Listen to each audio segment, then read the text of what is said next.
Thanks for showing up. I didn't know what kind of turnout we'd get for a talk on related to scaling, because often at Agile conferences it's like not really spoken about, or often people who come to Agile conferences are maybe working in smaller companies. So this is kind of part of what I'm doing today is just trying to bring up. It's not a taboo subject, but well, maybe it is. Depends on what scaling framework you're using. Okay, so safe havens and Trojan horses, they've all become a lot more clear in a minute. A little bit about me. Agile coach, I've been around the block really. You're kind of working in Agile since 2004, started off in XP.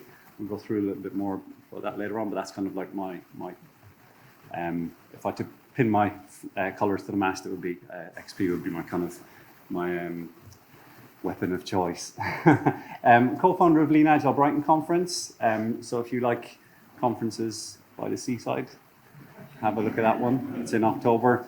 Another really good one, but one day, one track, nice cozy community we have there. Okay, so we'll jump into it. Just a few kind of openers. I was going to test you on this, see if anyone could guess what this represents, but you would never come up with it. It was a bit too mean. But just to show how long I've been around, these are years I've spent working in various methodologies. Might be a bit difficult to see, but kind of waterfall, XP, DSDM, Scrum, Lean and Kanban, and Safe. So yeah, I've kind of varied it up a little bit rather than just working in the same methods all the time. This is another little bit just to give a bit of background on my experience, and really kind of journey and what I felt about some of these kind of methods as I've used them.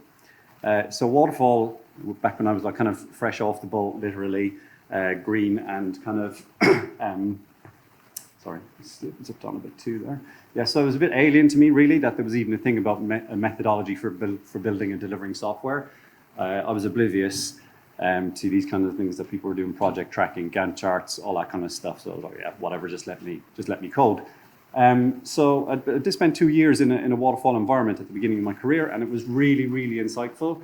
Subsequently, I learned a lot about what not to do, pretty much. That kind of stayed with me for a long time afterwards, and even to this day. So XP then was my kind of baptism of fire with regards to Agile. It absolutely blew my mind, in a positive way. I was a software developer. I was learning so many cool skills, how to automate stuff, how to do automated testing, pipelines, CI/CD, all that kind of really awesome stuff. But the process stuff as well, which is one of the most overlooked things in XP. People just kind of think of it as the engineering practices, but actually pretty comparable with like Scrum from a process perspective. But a lot of really good principles and values as well that kind of came, that still stick with me today, came from my XP days. Then unfortunately had this experience with DSDM after. Has anybody ever done DSDM? Lucky for you. DSDM really frustrated me. It was basically, I'd moved from this like super agile kind of context into a situation where it was all about the documentation. If anyone knows anything about XP, what's one of the things that they don't like in XP? It's documentation, right? So it was like kind of really lean on documentation, now do all the documentation. It was very project management kind of style of trying to do Agile. So I didn't like that, but it was an experience. Then Scrum was everywhere. So I went to kind of some later jobs, working as a Scrum Master, moved on from being a developer. And I was kind of like, it confused me a little bit because it was very like XP. So I had that kind of frame of reference, but it didn't pay any attention to the engineering practices of what the teams were doing. So that kind of confused me, but everyone was doing it. It was a way for me to help organizations do Agile, and it was a way for me to kind of help teams to deliver software better. So that was kind of really at the core of what I was trying to do. And so if this was the vehicle for it, that was okay. Started to kind of, in some teams, the longer you stay in a Scrum team, I think you start to find that you can stretch the boundaries of Scrum, or that Scrum might actually kind of limit you in a way. So I started to play around with Lean and Kanban techniques, kind of like reducing wastes, anything that's not in doing something to deliver value to the customer. You get rid of it, strip it away, pare it back. In particular, there was one particular situation where the team I was with, we had an initial goal of trying to deliver software at the end of every sprint. That's a really good place to get to. Then we found that because we'd done so much work on our automation, so much work on our CI/CD kind of approach, that we could release a lot faster than that. And Scrum doesn't technically tell you don't release more frequently, right? But I think you get into those patterns where it's like kind of we're going to work on something for 2 weeks and then deliver it at the end. So we actually decided we wanted to break that down a bit. So we just kind of discarded the iteration, the sprint kind of container, and we just said, let's just work on the most important stuff and release it when it's ready. And that was really cool. So we're looking at a lot of lean and Kanban techniques, and again, I felt a bit like a scientist there because I was kind of like looking at the data. We were experimenting, small experiments, all the good stuff you've heard about yesterday and today in this conference already. So I felt like a process scientist a little bit when I was working in that environment. Then SAFe came on the scene, right? So I was really kind of cross with this. I'd just come from an environment where I was like, no, we're making things smaller. Like we want to strip stuff back, and now you're saying like do more. It's like I was going from big Scrum teams to let's have small Scrum teams. And then this thing came along and said, like, let's get like 150 people in the same room and do a planning session. I was like, no, this does not compute. It was like blowing my mind. So I was not very happy with that for a long time. But hopefully over the course of this talk, you'll find that I've kind of made some peace with it. And I've found some inroads, and that's really what I want to talk about. Is like, what are the kind of places where if you feel like I'm a true Agilist, that doesn't like kind of marry with what I want to do or the kind of environment I want to work in. There's lots of places where you can hook in and inject good stuff, and that's what I want to talk about, okay? So, but really, this is kind of like how I feel about it now. I'm a little bit like kind of, like SAFe is done by big organizations, right? It's at scale, and that's a really big canvas. So if you're an Agilist, like instead of just working with one team and making one team awesome, there's a lot of other stuff going on in a big organization that you can actually get in and try and make it work more agile. Now, if there is one, whoa, that's fast. This is my disclaimer, right? It's like, if you take one thing away from this, right, is I'm not telling you to do SAFe, right? What am I not telling you to do? Okay, that's not where I'm coming from, right? So I've come from a position where I feel like I'm an agnostic, apart from like my love of XP. I'm fairly agnostic. I've seen lots of different methods, frameworks, etc. And I'm happy to use any of them, right? It depends on what the client or the customer is using. I'm not telling you to do SAFe, but what I want to do is to kind of, Jesus, that's fast. That went on about like 10. Yeah, just provide a bit of shelter from the storm, really, because I found myself in positions where I've landed in an organization, they're doing SAFe. And I've been like, is this really the place for me? Can I do any good work here? And if you are in that position, then you might also kind of look for some solace, I suppose, in terms of like, what good work can I do here? Just out of interest,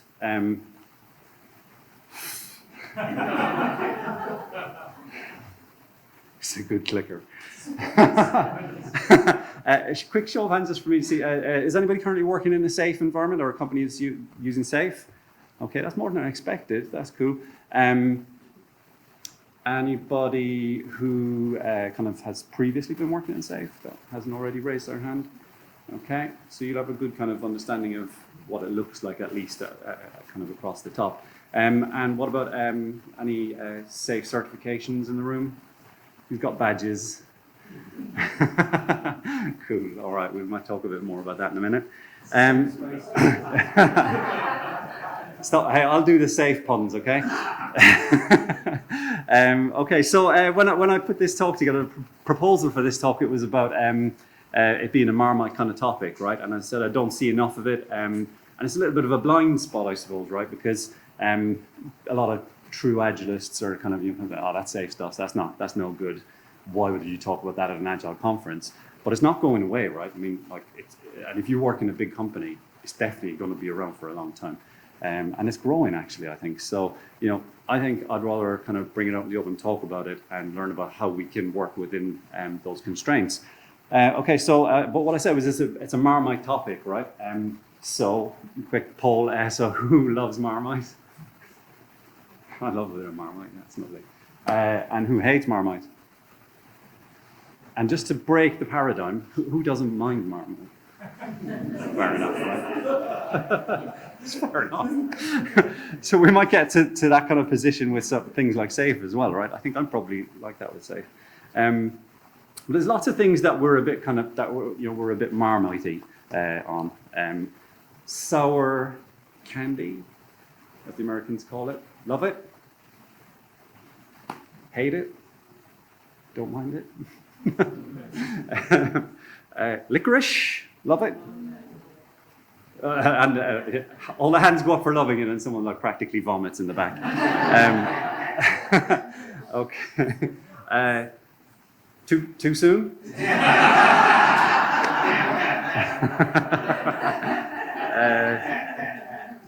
Okay. This is the safe big picture, right? This is everything in safe. Quick show of hands. Like, I mean, you see this, and you might be seeing this for the first time. This is all the stuff that safe kind of like claims is part of safe. Love that. Any hands? For the camera, that was 0. Hate that.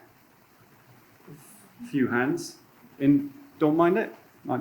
Neither yes or no. Yeah. Okay. So that's the majority. Cool. All right. We can work with this. I'm not going to get run out of the building for talking about safe. Sometimes, occasionally, in a positive way. Now, again, in terms of comparisons, things that good, bad, like, dislike. So these are two. Like, someone I was at a talk yesterday and said, some of the worst people he ever worked with were the ones with the most badges, right? So this is not about this is not bragging or anything like that, right? I couldn't care less about the badges. I actually possibly do care a little bit about this one here.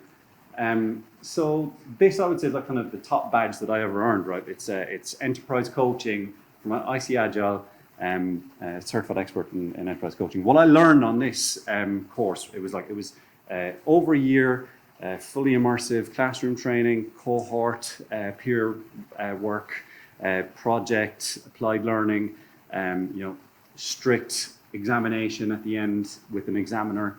It was intense, so I really value that one, right? So that was one badge that I got, that it wasn't just because I went to a course for a couple of days. Now, I deliberately avoided safe certifications for a long time. I was like, that's not for me, right? I'm not going to subscribe to that. I don't buy into it. I don't think it's great material, and I don't want to kind of invest in myself down a safe path. But then the most recent company I joined, they strongly encouraged me to do some safe certifications, and they wanted me to be an SPC. And this is again a kind of a top level kind of safe certification, right? Now there's no comparison in terms of the quality of these two, right? I can say from having lived in, having had a foot in each camp here, a lot of the safe training material is it's death by PowerPoint, right? And you can, and we spoke with some people yesterday about this, you can become an SPC and you can start training people in safe, like with a very low barrier to entry. That's not great, right? Now, for me, this other one had a high barrier to entry or a high barrier to completion. So I do value that one a lot, and I learned an awful lot of stuff on that. If you ever get a chance to go on it, I highly recommend it. So there's a lot of myths and a lot of, I suppose there's a lot of opinion about safe, right? And it's definitely something like on social media, kind of if you're on your Twitter, LinkedIn, you talk about safe, anyone who raises the topic of safe, they're going to get slammed, right? Like it's kind of, people are strongly opinionated about this. I was myself as well, right? I kind of that's horrible, it's an abomination, boo to anyone who's kind of promoting it. So these are some things, hopefully that's readable. These are some things, like when I've spoken to people or read stuff, these are some of the things that I've picked up that people hate about safe, right? And I've probably been in these camps on a lot of these topics myself over time. I'll just give you a minute to look at those. Some of them might be familiar, you might agree with some of them. There's a few, we're not going to go into all of them, but there's a few that we probably will kind of come back to over the course of the rest of the talk. So appropriation of other people's work and ideas. So there's a big bag of tricks right on that big picture. And I know that some people, their work is in there and they're not happy about it. That's not really good. Like that doesn't kind of sit with the way Agilists work really in my mind, and that kind of the values that we have. Here's another one, right? This is a very common one. It's going to be very central to what I'm going to talk about later. So it's very easy for orgs to adopt SAFe and not change their ways of working, right? There's people nodding. That seems like a familiar thing.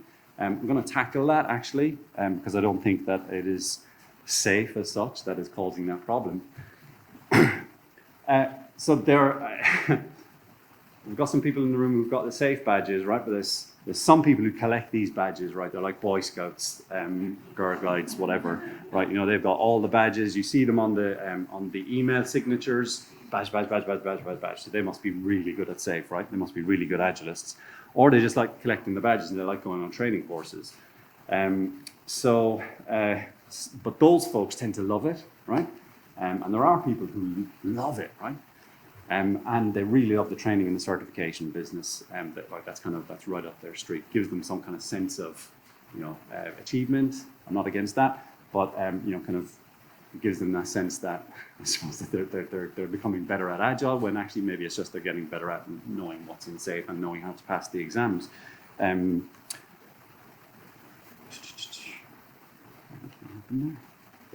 Common vocabulary, I agree with that one. I think that kind of when you're working at scale, organically growing Agile from the bottom up is a hard thing to do, and you can make some good progress and improvements in a team over here and a team over there. But what happens when they get together and they call things one thing and they call it another thing? There's a little bit of friction around that. So I like having some kind of common vocabulary, some kind of framework around what we call things. That's not necessarily a bad thing when you're operating at scale. Does anybody know who that is? Oh, well, the name's on there. Carl Scotland, right? But he's also a co-founder of Lean Agile Brighton. Now, I stumbled across this when I was trying to do some research for kind of opinions on SAFe. If you get a chance, kind of check this out. This is an awesome podcast with Joshua Korevsky, or however you pronounce that. They did a skit basically on SAFe, right? So they call it SAME.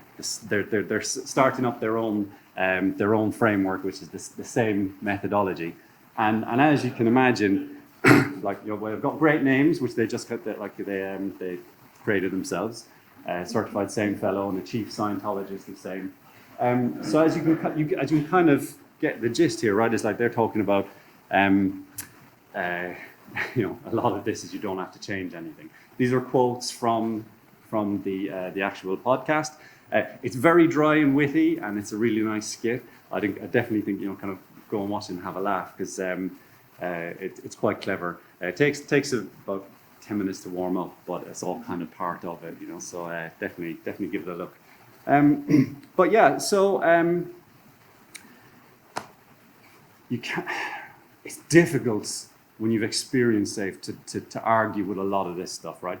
This happens all the time. It's very, very familiar territory if you're working in a SAFe environment where they relabel things, they call things a different name, give people new job titles, but nothing actually changes. Very common. Don't have to do anything. Just do the same thing. Don't change anything. Hence, same framework, right?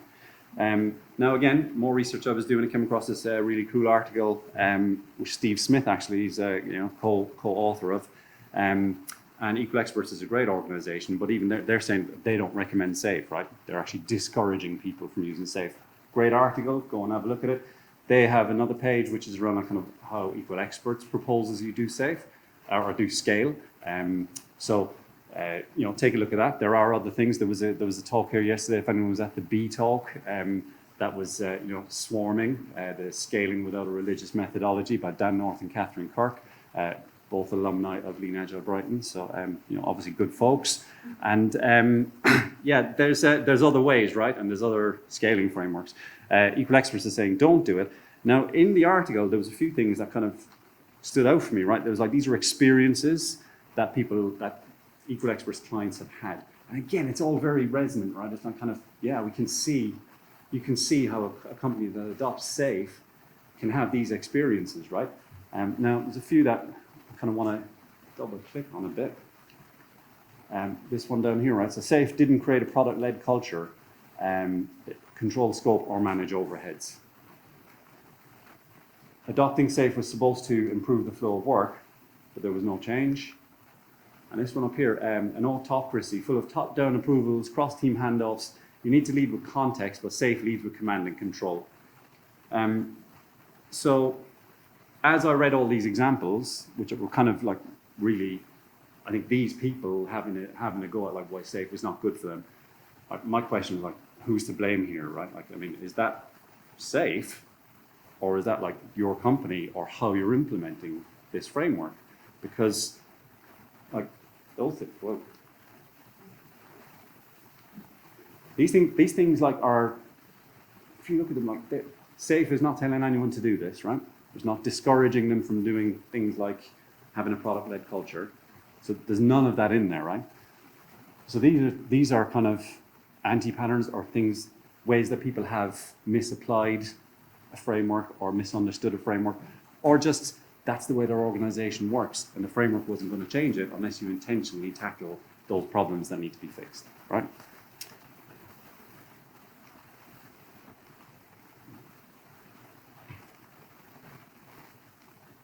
Okay, so who's really to blame? You're getting the previews. It's like the trailers at the movies, right? So, like SAFE itself will say, right? It says on its website, it's designed for enterprises and governments at scale. A lot of times, people think that kind of scaling is the goal. That's not what they're saying. They're not saying you need to grow as big as possible and apply Agile across your entire organization and keep growing that. It's not like these are companies and organizations that are already big, right? They're already massive. They want some of the benefits of Agile, how do they get that when they are already at scale? It's a tricky problem. That's the kind of problem that they're looking to solve. Now, for me, how this all ties in is like, we all here, right, have got a different picture in our head as to like what good Agile looks like, right? Guaranteed.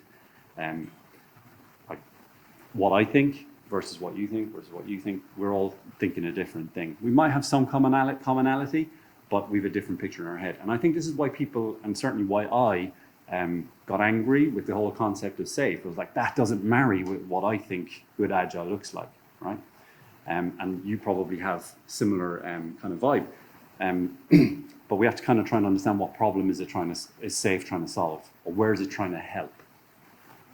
So let's think about Agile at scale. I was trying to think of a picture for this, and it was like kind of what are two big things. It's the Empire State Building and King Kong. So that's what you got. And also, I had recently been on a trip to New York, and I did go up the Empire State Building. This has got nothing to do with the talk. This is an aside. But when I was there, I saw this neat little kind of thing which said that the Empire State Building was built basically in an incremental way, right? So they built it up. Each increment, and this was like kind of June, beginning of July, end of July, August, September. But after each increment, it was usable. That's really cool. So they didn't like kind of just build it. Obviously, every building has to be built up like that. But usually it's like it's usable at the end. But they had like at each stage it was usable, which was pretty cool, right? So nothing to do with Scale Agile. It's just to do with King Kong and the Empire State Building.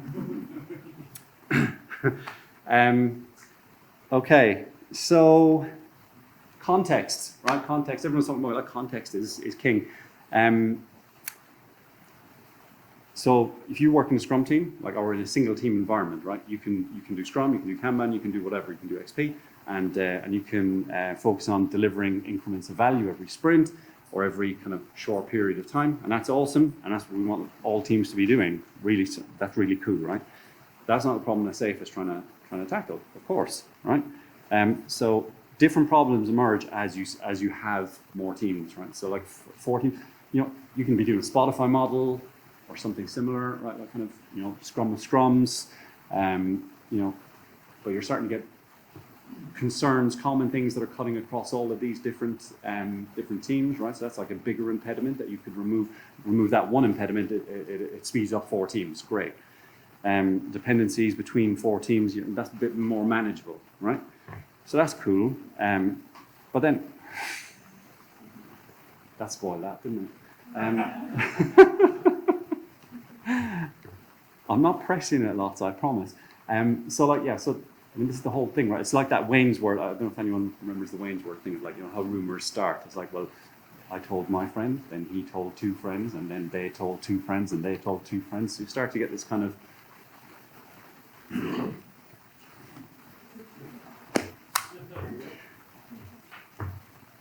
there we go. Scaling problems. What if you've that many teams, right? So now you can start to, even though you don't know what the problems are, you can start to tell there's bigger problems at hand here, right? It's not just about how does team A improve their process. It's about like how do we start to get benefits across all of these teams. And we could say descale, break them all out into kind of smaller subsections, tribes, groups of teams, etc. Probably good things to do. A lot of that Dan North, Catherine Kurtz, swarming without scaling without a religious methodology would be about that. Descaling rather than scaling up, all that kind of stuff. That descale the work, don't use a scale framework. All good kind of good ideas, but they're not immediate in some cases, or they require a lot of reorganization that maybe companies aren't willing to do initially when they're just kind of like dipping their toe in the water from an agile perspective. So this is this is one of the things I think we have to kind of just appreciate, right? Is like SAFe exists because this stuff exists, right? Big organizations, they already have a command and control culture, right? SAFe isn't going in telling them to do that, right? That exists already. Fact. Hierarchies, they're there. Dependencies, there. Monoliths, projects, yearly planning cycles, yearly budgeting, yearly performance reviews, all that kind of stuff, it's already there right now. So we can't kind of judge like day one for SAFe implementation. Someone's made a good decision there. They're saying we want to go agile. We want the benefits of agile and we want our teams to work in an agile environment, but we don't know how to do it across this massive scale. And then kind of they don't know what they're doing, so they say they're going to do SAFe, right? So they buy the the snake oil essentially, right? So they say, yeah, let's do SAFe and let's get people in. So this is the big boss at the top. He wants scaled agile because he knows he's working at scale and he knows he wants agile. Scaled agile sounds like the right solution, we can give him agile. So this is the whole kind of Trojan horse thing, right? It's like kind of if you're a pragmatic agilist, right, you hide yourself inside this SAFe transformation, right? Basically, or they're doing SAFe. You go in and you do the good agile stuff that you know happens, right? Because you have a mandate now, right? You have a mandate to do scaled agile. You don't necessarily have to do SAFe techniques by the book, do all the steps, right? You hide yourself in the SAFe framework. You go in and you do good work, right? That's kind of really what that Trojan horse mentality is, right? And Dan North, I've known Dan for a long time. Like all the pictures of Dan now, you see him with the hat. That's his like trademark. But I knew him when he was trying to get the waistcoat to take off as his thing. So like that was a long time ago. He ditched the waistcoat and now he's onto the hat. I think it's kind of probably better, to be honest.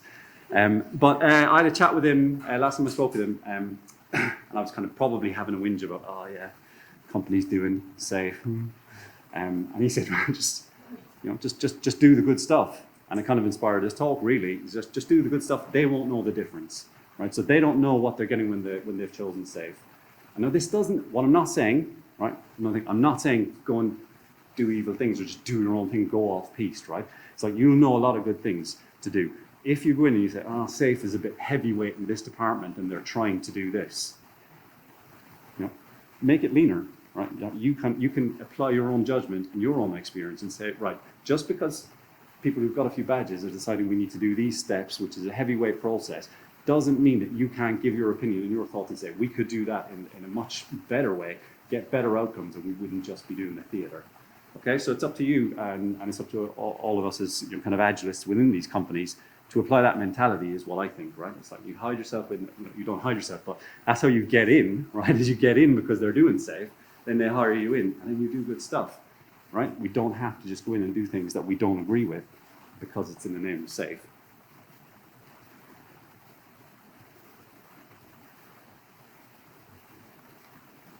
Might as well just use the button on the laptop. So the Siege of Troy, if you don't know I don't know if that's history or mythology really, to be honest. The Greeks were, they laid siege to Troy. They were 10 years camped outside the city walls. They couldn't get in. And then they pretended to leave, and they left this kind of token of respect or something, kind of the spoils of war behind, the Trojan horse. And that's where, all the warriors were hidden inside. Trojans brought it into the inside the city walls, and at night they all came out, and I think you probably know what happens next, right? But they won the war.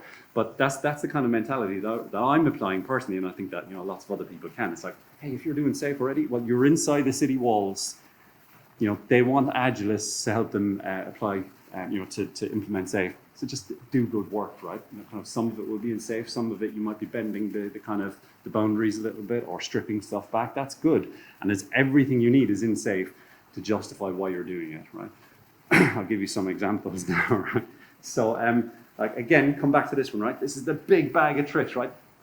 So, one of the things that people don't like about it is there's too much stuff in there, right? Actually, that works in your favor. It's got everything in there. So if you say we shouldn't, safe says we need to do this thing, and that's terrible, I don't agree with it. It's like, but find something in there that you struggle to not find something you do agree with, because everything is in there, right? So you can use, they're all your weapons. They're all the weapons you need are in there, right? And I think it's very like when Macaulay Culkin in Home Alone, right? He's apprehensive, like, I made my family disappear, but then he realizes, hang on a second, I made my family disappear. I have everything I need now. This is what I want. This is what I wanted all the time. I'm just going to give you a few examples, right? Like, here's some things. These would be common areas, I think, right? Where people would say, think back to all the things that people say bad about safe, right? Well, actually, it says do XP, Scrum, Kanban. It's one of the few places that still recommends doing XP, right? So that's good. But do that to your heart's content. If you think like, there's all this good stuff in Scrum or in Kanban that I can't do in safe, you're wrong, because you can do it all. It says do it, right? So just do whatever you want in that regard. If you like Scrum and Scrums, you've got a few teams and you think that synchronization is good, they do that. They call it a different thing, an art sync, right? It's great, but just do it. Like, it's the same thing. It's like it's multiple teams getting together and synchronizing. That's a good thing. Do it. Release planning, we used to call it, like, I don't know if history lesson is like kind of basically when Agile started, like people were doing Scrum or whatever, right? They used to just plan one sprint at a time. And then people said, yeah, but that's very kind of, we've gone from like yearly planning to like kind of just 2-week planning. We need something more. We need to be able to, the business needs to be able to like kind of plan a little bit more ahead in the medium term. So people came up with this thing called release planning. Why they call it release planning, I think, is because at the time it was like kind of, harder to do releases. And they said, well, if we did like 3, 4, 5 sprints, if we planned that out, and then we could plan a release at the end of it. But it's medium term planning, right? That's what they do with PI planning. So it's medium-term planning, not a bad thing, right?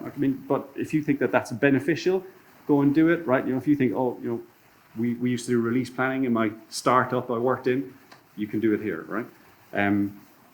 Innovation, this is one of the things where like kind of the application of the framework is what you're depending on, right? So like SAFE will say, like, if you're doing 6 sprints as a kind of a PI, keep the last one just purely for innovation and planning, right? So as I said, like, bake it in. It's like Google 10% time, right? But none of these things become like myths, really. The framework will say to do it, but people don't do it for various reasons. But it's not because it's safe, right? It's because you're choosing not to do it. But if you want to do more innovation stuff, there's kind of accommodations in there for it. Flight levels, Klaus Leopold. Anybody heard about flight levels? This is a great idea, right? That's already in SAFE. It's not called flight levels, right? It's just portfolio management. You go in, put your flight levels hat on, and do it. Great, no problem. Team topologies is in there. I don't think they like being in there, but if you're worried about how teams are organized, and you like team topologies, it's there. You have the license to do it. Flow metrics, lean, Kanban, they're all around that. It's like massively baked in, lean and Kanban principles. Do it your heart's content. Kind of do all the good stuff that you already know you could do or you had done in a previous non-safe environment, and you can still do it here. You've got complete license. Budgeting and planning, like yearly kind of cycles, people will still adopt SAFe, of course, and still do this. But there's measures in there to try and start and reel that back in, right? So kind of moving to multiple times a year, quarterly, all that kind of stuff. So actually, that's a hard thing to do, even in a small organization. But kind of they do address it. And if that's something that you think is like, oh, this is always an impediment, is the yearly budgeting. It stops all the teams from being agile. It's like, well, great. There's methods in there and there's stuff in there you can go and tackle and use that to kind of as a weapon to turn that on the organization itself and say, look, well, you said do SAFe, and SAFe says we should be doing this, so let's do it. Ultimately, it all comes down to change. What changes do you need to enact, right? Yeah, CI/CD, like they're all. I mean, obviously, this is the thing with Scrum as well, right? Was that kind of like the engineering practices? They're great. You should totally do them, right? Whereas then they don't tell you anything about how to do them. And SAFe is the same, right? I mean, so it's like kind of great. We should do all these things. We should totally do innovation sprints. We should have all this CI/CD. We should release every sprint. All the teams together release every sprint. Why would you not do it? Easy to say, hard to do, but that's kind of changes that you need to kind of look at. Like, is that something we want to move towards, and how do we get there, regardless of what the umbrella is at the top. OKRs, it's even got that like kind of, like they'll add anything onto the big picture, right? Like AI is on there. That's got nothing to do with SAFe, right? But like they're just kind of, that's sales pitches, right? But OKRs, if you think back to the keynote this morning, right? Outcomes and outputs, big kind of theme on that. And if you are passionate about that, SAFe has got the weapon in there for you to say, right, we need to be thinking about outcomes, OKRs. It's in there. SAFe says it. So why would they argue? Takeaways, and this is going to get you thinking about food, obviously, just before lunch. But the takeaways for me really is like kind of, regardless of the framework, it doesn't matter if you're in SAFe or Scrum and you don't like either of those things. Be courageous and just do the things that you know are good things to do, right? Don't let the choice of framework stop you from doing the things that you know are the right things to do. And again, it's don't be maverick. I'm not saying be maverick and go against what the company wants you to do, or just do things for your own benefit. It's like, if you think that the company benefits from doing something in this particular way, you probably have got the license to do it. You need to grab that, take that, and kind of and run with it. So be courageous, be lean within the framework. Like, what I think about this is, if there's a thing in SAFe and you think, that's just way too heavyweight, and it's a 10-step kind of journey, and you think, I could do that in 3, do it in 3. Like, that's, go and do it. Don't listen to the prescriptive kind of approach. Just do what you think. As long as your outcome is what you're expecting to get, and you get there faster, that's brilliant. Do it. And just like, kind of be empowered to, be a real change agent. Don't go into a SAFe environment and think, well, now I have to go kind of, hand in my gun and my badge, and I can't do anything here in this jurisdiction. It's like kind of, no, you can do whatever you want. If you've got good ideas about how to improve things, go and do it, right? Empower yourself. Don't wait for someone else to tell you you can do it, because the people in those decision-making roles probably chose SAFe, and they're probably these people with all the badges who really want us to do SAFe.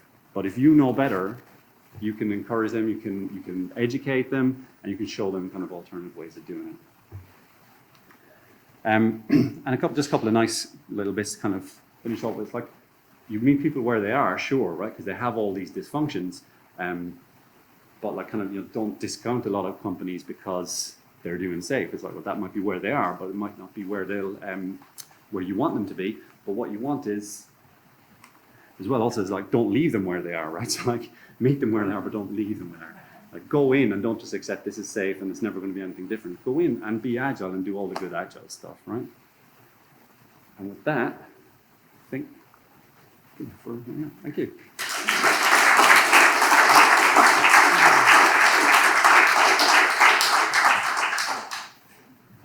No feedback on the clicker. Thank you. You get like bonus points still. You survived despite the white eyes and the video. I think I should have moved on to just pushing the button faster, so it doesn't show me in a good light.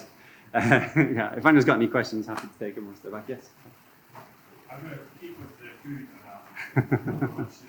Like what you seem to say, that food safe as this alarm, you've got a lot of ingredients that you can pick from and choose your own recipe. But aren't there actually recipes that you are encouraged to follow? Or actually say, choose your own recipe? It depends how much scrutiny you want to put on that, right? So it's a great question, and it's a really good kind of metaphor as well, that larder of ingredients. I mean, obviously, you can't just choose any ingredients and chuck them together and hope that that it'll turn out okay. You know, I think you have to. But if you have experience of certain recipes, then you'll, yeah, cook them up. So I'd say. I guess that you can select things. That's what I think. Yeah. Things that you want to leave out. Bit of both, I think. Yeah, I mean, there's nothing to stop you bringing external things that are external to SAFE or things that you've experienced in previous organizations or previous contexts and saying, hey, I know SAFE says this. Like if you're critically appraising what SAFE is telling you to do and what your organization is trying to do in a particular situation, right? So, oh, looks like we're going down this road now. We're going to do PI planning, but it's going to be like, you know, kind of 12 sprints kind of example, right? Like why someone chose that, don't know. So you could say, well, you know, manifesto says release more frequently, preference for the smaller timescales. That's not, you know, SAFE will obviously reference the manifesto, but that's something that you already know from just Agile. You know, so you can say, well, I'm going to apply that critical thinking to what we're trying to do here and encourage people to bring that timescale in. Let's do like, well, 6 sprints, or let's do less. Let's just kind of have a goal to keep moving that down.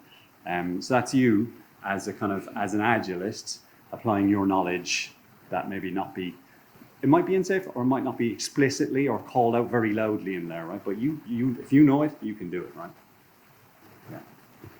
Any other questions? Like, So looking at what SAFE are really good at is finding